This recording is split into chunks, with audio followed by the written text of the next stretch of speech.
Good afternoon. Thank you for joining us on NTV at 4. My name is Gladys Gachanja. Now, the Ministry of Education has directed all institutions to comply strictly with the existing regulations governing transportation of learners following the death of 11 St. Gabriel's Academy students. In a statement, Education Cabinet Secretary Amina Mohammed emphasized the firm action will be taken against managers whose schools flout the regulations, and she said that the ministry is working closely with relevant government agencies to find the cause of the accident before submitting a final report for further action. A preliminary report covering the events leading up to the accident revealed that the school run by the Kitui Catholic Diocese was cleared by the Sub-County Director of Education, Mwingi Central, to ferry 92 pupils for a tour of Mombasa between August 1st and the 4th. Now, it further showed that 2 buses, one belonging to St. Gabriel Academy and another belonging to Ngutani Secondary School, were used for the trip, and 7 teachers, 2 Board of Management members and the school matron were also on the trip. Bereaved families of the 10 pupils of St. Gabriel's Boarding Primary School who died in an accident on Saturday are currently at the Mwingi Level 4 Hospital, where post-mortem exercise is ongoing. Meanwhile, the Catholic Diocese of Kitui has concluded plans for a Requiem Mass. The Requiem Mass that had previously been scheduled for Wednesday has been postponed to Thursday this week and will be held at the St. Joseph's Minor Seminary. Speaking to the press, Father Joseph Mongela of the Kitui Diocese said that the deaths of the 10 pupils is not only a loss for the school fraternity, but also the nation. We condole the families or those who have lost their children. These are our children, they are their children, and we have journeyed together in them in this moment of grief. We want to be with the whole school, with each individual, what happened, and we work together. As a Diocese of Kitui, we are grateful for the great support and immense goodwill from all sectors since this happened, where everybody has come in to grieve with us and to journey with us. The rest is being handled by the different departments. U.S. Ambassador Robert Godek has reiterated that the United States of America will continue partnering and supporting Kenya in the war on terrorism. Ambassador Godek gave his assurances as Kenya commemorated 20 years since the U.S. Embassy bombing in Nairobi. Survivors, families and friends of those who died during the explosion gathered at the August 7th Memorial Park for an interfaith service today. Ambassador Martin Kimani, who represented the government at the memorial service, said that Kenya has increased its resources, coordination and capacity to deal with violent extremism. Some of the survivors who attended the memorial complained of being denied compensation from the 2 governments. 1 but 3 terrible goals. Their immediate purpose was to kill and destroy, but they had more in mind. They sought to divide us, to divide friends, to divide Kenya and the United States. And they sought to undermine the values we hold dear, to destroy civilization itself and replace it with a nightmare of oppression. We have suffered, we are not beaten. We will never let those who traffic in death and destruction defeat us.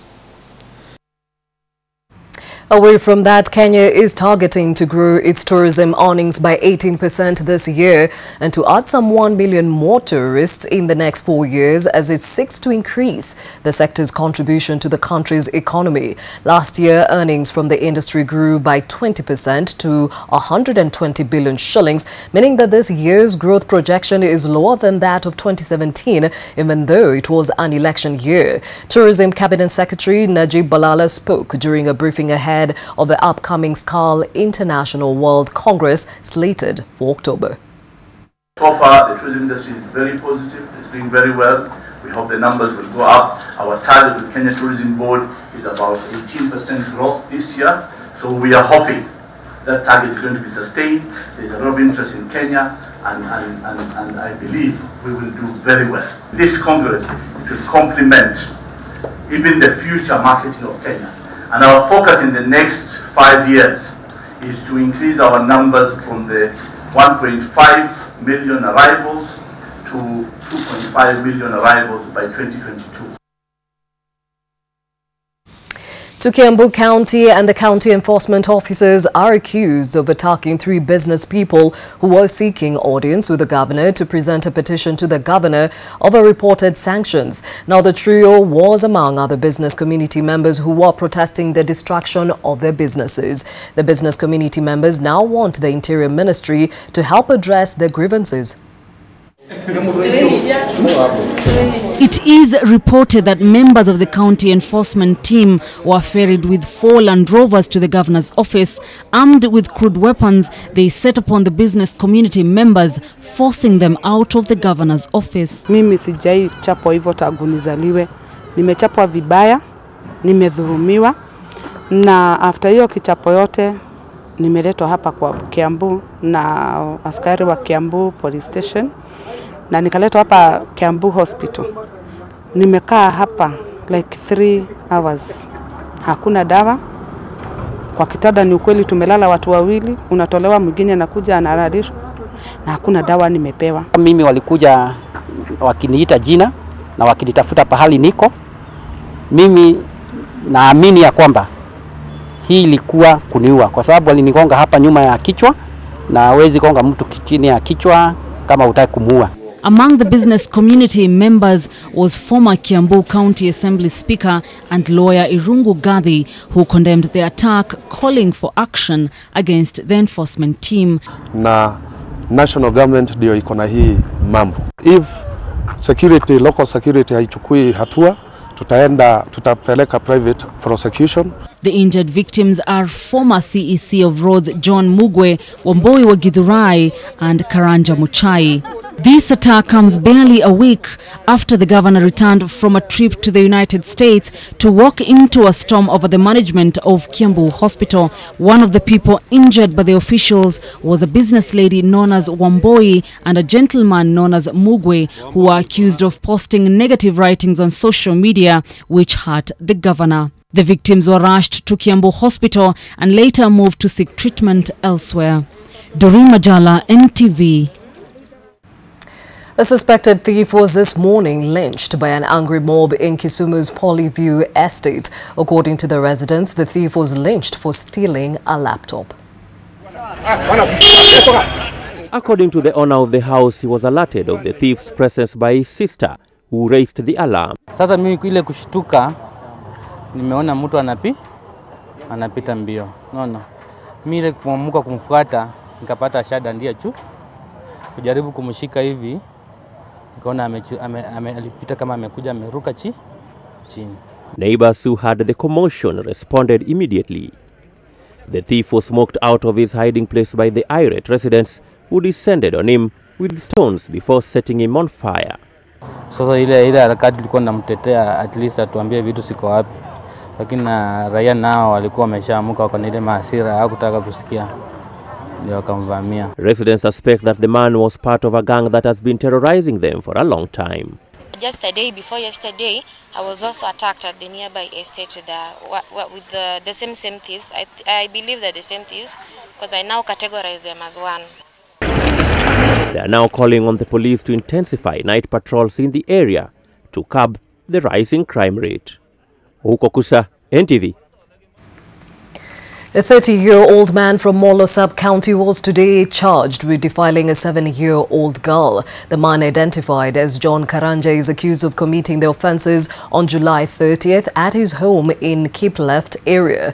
The minor, who had visited the suspect, reported the incident to her mother, who had noticed her daughter was unwell but her feet swollen.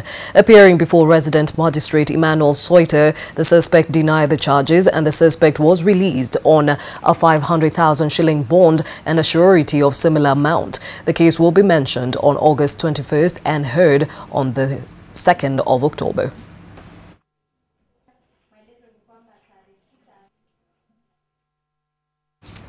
To Trans Nzoia County, and the county government says it will create measures that will ensure drugs are utilized for the county health needs. The Deputy Governor, Stanley Terus, assured residents as the county government received drugs worth 102 million shillings from the Kenya Medical Supplies Authority. The drugs mostly comprise of family planning, HIV/AIDS, anti-malaria drugs, among others. Terus also urged KEMSA to brand drugs for specific counties to minimize their losses and make it easy for county governments to track them. We are going to put all these drugs in the IT system. Tutaweka kwa mtandao na tutaanza kupeana madawa kusubtract kwa mtandao. Tujue madawa yenye imeenda Sikendu, yenye imeenda BD ward, yenye imeenda Cherengani, yenye imeenda district hospital.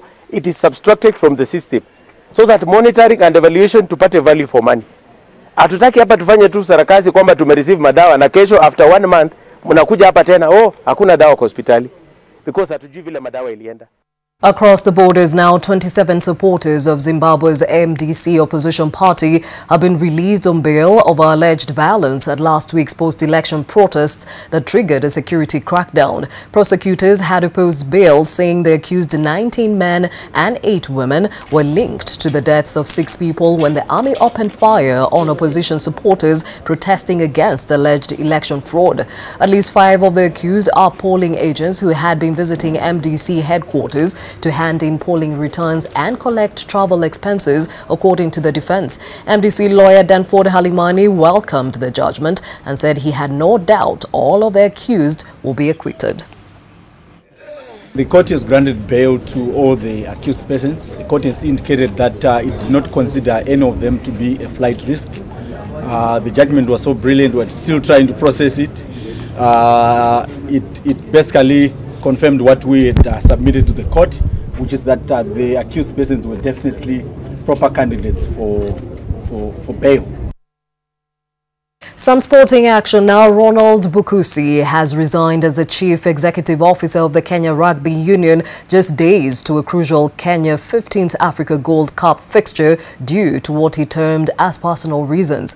Bukusi, who was appointed CEO on the 1st of February 2015 and oversaw the union during rugby's memorable moments on the pitch, including Shujaa victory in Singapore's 7th leg of the World Rugby Series in 2016 and the Olympic participation by Shujaa. However, under his tenure, the union has faced major challenges, particularly financial, as well as a fallout pitting the union and playing unit.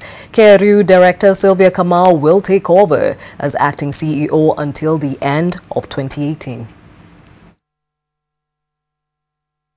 Further afield, world number 1 Rafael Nadal returns to competition this week after taking time out of a game following his loss in the Wimbledon semi-final. Now this as the Tokyo Olympics.